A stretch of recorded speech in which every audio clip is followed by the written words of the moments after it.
नमस्कार दोस्तों, आज हम लोग ट्रेनिंग क्लास में चौथे टाइप की चौथी क्लास पढ़ेंगे। सबसे पहले आप लोग वीडियो के प्लेलिस्ट में जा करके टाइप नंबर 0, टाइप नंबर 1, 2, 3 कर लें। उसके बाद आज की क्लास करें। पूरी तरीके से भरोसा करें कि आपको इससे शानदार क्लासेस पूरे विश्व में नहीं मिलने वाली है। किसी भी परीक्षा को आप देंगे तो 60 से 70% क्वेश्चन हमारे ट्रेनिंग क्लास में से आएंगे और ट्रेनिंग क्लास को आप 5 से 7 दिनों में कर सकते हैं। कंप्लीट मैथमेटिक्स पढ़ने के लिए funny concept classes app install कर लीजिए। आज का प्रश्न है पहला, एक व्यक्ति ने 5 जोड़े काले मोजे और कुछ जोड़े भूरे मोजे का ऑर्डर दिया। ब्लैक मोजे 5 जोड़े, ब्राउन मोजे कुछ जोड़े का मतलब है हम लोग x मान लेते हैं। कुछ जोड़े ब्राउन मोजे का ऑर्डर दिया। काले जोड़े की कीमत भूरे जोड़े की कीमत से 3 गुना है। ये जो ब्लैक मोजा है वो ज़्यादा महंगा है। ये है हमारा प्राइस का अनुपात, ठीक है। टोटल खर्चे की बात करें तो 5 मोजे 3 के भाव से 15 रुपया आ गया है। x मोजे 1 के भाव से 100 रुपया आ गया है। ये हमारा खर्चा आया है मोजे के लिए।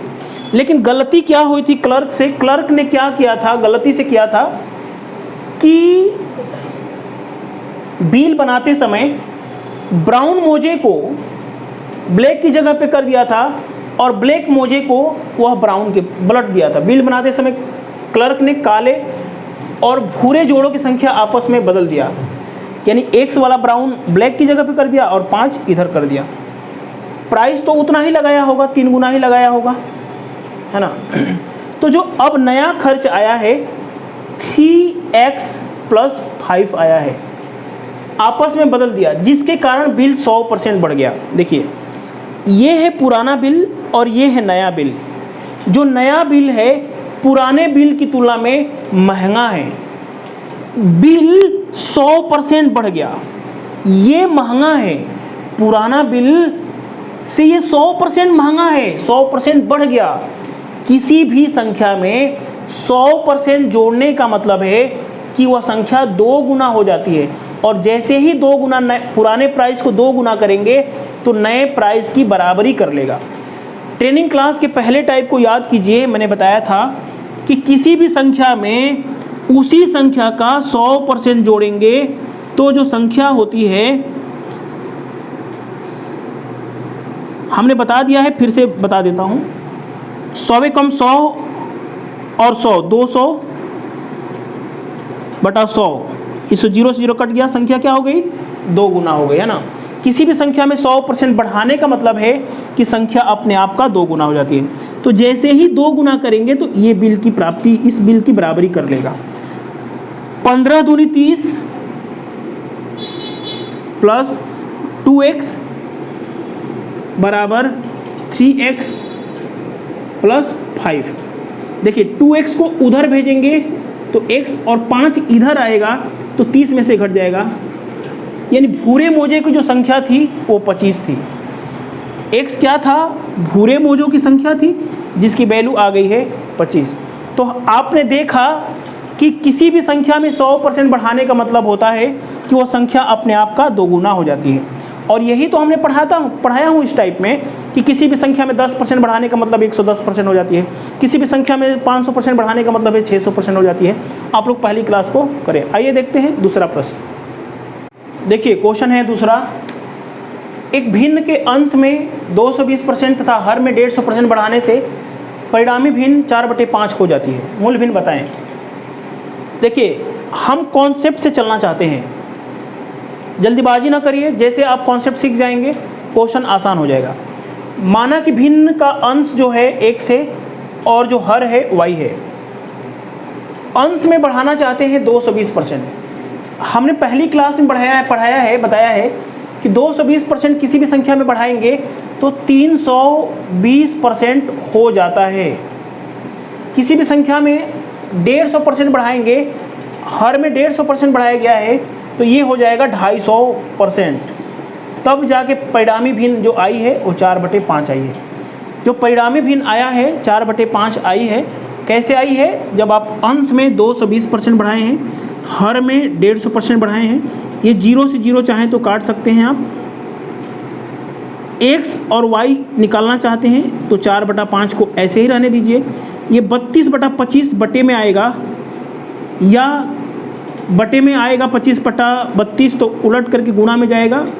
ये सब आपको आना चाहिए, ट्रेनिंग क्लास करेंगे तो पता चल जाएगा। 5/8 जो परिणामी भिन्न आई है 5/8 इज़ द राइट आंसर है। देखिए जब आप सीख जाएंगे ना तो डायरेक्ट आपको यही दिखाई देता, समझ में आ रहा है, डायरेक्ट आपको ये वाला स्टेप दिखता, समझ में आया। लेकिन एक पहली बार आप लोग कर रहे हैं तो कॉन्सेप्ट से ही चलना सीखिए। जैसे जैसे आप लोग प्रैक्टिस करते जाएंगे क्वेश्चन आसान हो जाएगा। आइए देखते हैं क्वेश्चन नंबर नेक्स्ट। देखिए क्वेश्चन है 48 रुपये की धनराशि को 2 भागों में इस प्रकार विभाजित करें कि पहले भाग पर 5% वार्षिक साधारण ब्याज की दर से 3 वर्ष का मिश्रधन। थोड़ा सा इस पे आप लोग नज़र दौड़ाएंगे। मिश्रधन का मतलब होता है प्रिंसिपल प्लस इंटरेस्ट मिलके अमाउंट बनाता है मिश्रधन। मूलधन प्लस ब्याज मिला के मिश्रधन बनता है। 3 वर्ष का मिश्रधन तथा दूसरे भाग पर 6.25% की दर से 4 साल की दर से, साधारण ब्याज की दर से 4 साल का मिश्रधन बराबर हो। समझिए, जैसे मान लीजिए कि आप 2 आदमियों को उधार देते हैं। पहले आदमी को P रुपया देते हैं, दूसरे आदमी को P2 देते हैं, और दोनों मिला के बन जाता है 4800। समझ में आया है? 4800 में से पहले को कितना दिए हैं, 4800 में से दूसरे को कितना दिए हैं, इस बात की जानकारी आपको नहीं है। पहले को P दिया है, दूसरे को P2 दिया है।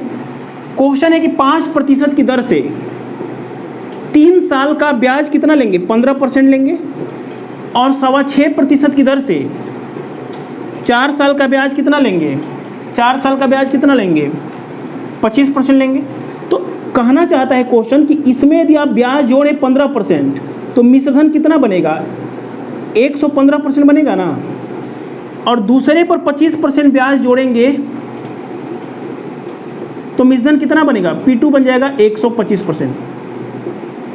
मूलधन में ब्याज जोड़ेंगे तभी तो मिश्रधन होगा, मूलधन में ब्याज जोड़ेंगे तभी तो मिश्रधन होगा, और दोनों मिश्रधन आपस में बराबर हो जाते हैं। तो P1 और P2 का जो रेशियो बनेगा 125 इधर आएगा और 115 इधर आएगा। जब आप पहली क्लास को पढ़ेंगे तब समझ में आएगा। 5 इसको हम लोग काट देंगे, 25 से 5 से काटेंगे और ये हो जाएगा 23, यानी ये हो जाएगा 25 और 23 के अनुपात में दिया गया धन, और इसकी वैल्यू दे रखा है 4800 दे रखा है। ये 100 गुना है, तो पहले भाग की जो राशि होगी वो 2500 होगी और दूसरे भाग की जो राशि होगी वो 2300 होगी। बातों को समझिए, पहले को 2500 देंगे और 15% ब्याज जोड़ेंगे ना, तो जितना मिश्रधन आएगा इसको आप 25% पे लगाएंगे और तो दोनों मिश्रधन क्या हो जाएगा, बराबर हो जाएगा। इसमें 15% जोड़ के देखिएगा, इसमें 25% जोड़ के देखिएगा, दोनों मिश्रधन आपस में बराबर हो जाएंगे। यही आपसे कहना चाहता है। तो हमने यही तो सिखाया है कि किसी भी संख्या में 15% जोड़ेंगे तो 115% हो जाएगा। मूलधन में ब्याज जोड़ेंगे तो मिश्रधन हो जाएगा। मिश्रधन को हमने बराबर कर दिया। अब इसी क्वेश्चन को देखिए, मैं थोड़ा सा घुमा देता हूँ, बस यहाँ पे मैं चेंज कर देता हूँ। यहाँ पे 3 वर्ष का हमने ब्याज कर दिया, 3 वर्ष का ब्याज कर दिया, तथा दूसरे भाग को 4 साल का यहाँ पे हमने ब्याज कर दिया, और मैं अब आपसे पूछता हूँ कि अब इस क्वेश्चन का आंसर बताइए। पहले क्वेश्चन का जब यदि मिश्रधन यहाँ पे था तो आंसर क्या था, 2500 और 2300 था, लेकिन अब इसी क्वेश्चन को मैं थोड़ा सा घुमा दिया हूँ। अब आंसर आप बताइए जल्दी से। क्वेश्चन मैं फिर से पढ़ देता हूँ। 48 रुपये की धनराशि को 2 भागों में इस प्रकार विभाजित करें कि पहले भाग पर 5% वार्षिक साधारण ब्याज की दर से 3 साल का ब्याज तथा दूसरे भाग पर 6.25% की दर से साधारण ब्याज की दर से 4 साल का ब्याज बराबर हो। पिछले क्वेश्चन में क्या था, मिश्रधन बराबर हो। इस क्वेश्चन में क्या है, ब्याज बराबर हो, इंटरेस्ट बराबर हो। पहले को दिया है P रुपया, दूसरे को दिया है P2 रुपया। P1 और P2 मिला के बन जाता है 4800। पहले को कितना दिया, दूसरे को कितना दिया, इस बात की जानकारी नहीं है। पहला देगा 5% की दर से 3%, 15% ब्याज देगा। तो पहले का 15% ब्याज दूसरा दे रहा है 6.25% की दर से 4 साल का ब्याज, तो ये देगा 25%। दूसरे का 25% ब्याज, दोनों यहाँ पे बराबर हो गया। जब ब्याज बराबर कहने का कहेगा तो यहाँ पे 115 करने की ज़रूरत नहीं है, यहाँ पे 125 करने की ज़रूरत नहीं है। मूलधन का 15% ब्याज, दूसरे मूलधन का 25% ब्याज, दोनों बराबर हो गए, तो P1 और P2 का अनुपात क्या हो जाएगा? 25:15, अर्थात 5 और 3 हो जाएगा। तो 5 और 3 में बांट दीजिए, 48 आ जाएगा। यहाँ पे 6 गुना है तो इसको 600 गुना करेंगे, 3000 आ जाएगा, और ये आ जाएगा हमारा 1800। अब इसका निकाल के देखिए, 15% 450 आ जाएगा, और इसका 25% निकाल के देखिए 450 आ जाएगा। तो दोनों का ब्याज क्या हो गया? बराबर बराबर हो गया। तो थोड़ा सा बारीक एक शब्द चेंज करने से मैंने क्या किया था, बस यहाँ मिश्रधन की जगह पे मूलधन ब्याज लिख दिया था, यहाँ पे मिश्रधन की जगह पे ब्याज लिख दिया था, क्वेश्चन का आंसर चेंज हो गया। यही तो समझदारी बढ़ानी है आपको हमारी ट्रेनिंग क्लास के माध्यम से। ट्रेनिंग क्लास देश के समस्त छात्रों तक शेयर कर दें। कंप्लीट मैथमेटिक्स के लिए funny concept classes app install कर लीजिए, 1 साल की वैलिडिटी के साथ एडमिशन मिल रहे, उसको ले लीजिए। धन्यवाद।